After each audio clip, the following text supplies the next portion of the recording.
all of this points to the blood of Yahshua the Messiah. His blood is the real blood. That's important.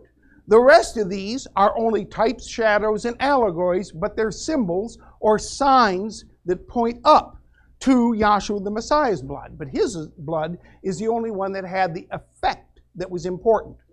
So worshiping any other sacrifice or any other blood is not going to be okay.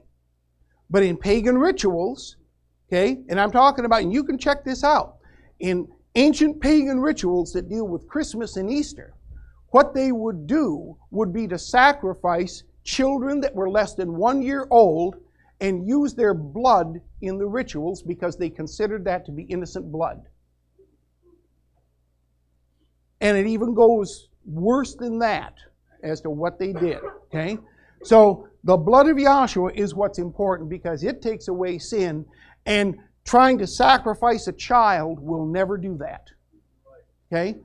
But that's how people will distort this and use the things that Yahweh gave in the wrong way, okay? So anyway, just wanted to use that as a principle. That's a line of precepts or principles.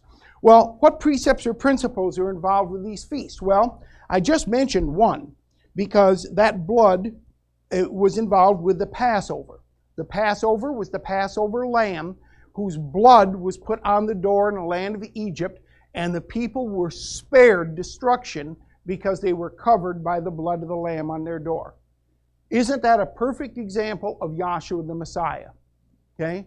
His blood is the blood that was shed so that your soul could be spared from destruction.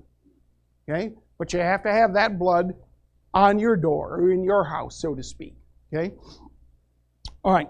So there's a precept of death, sacrifice, and a manifestation or a witness of blood that would go with that. Okay?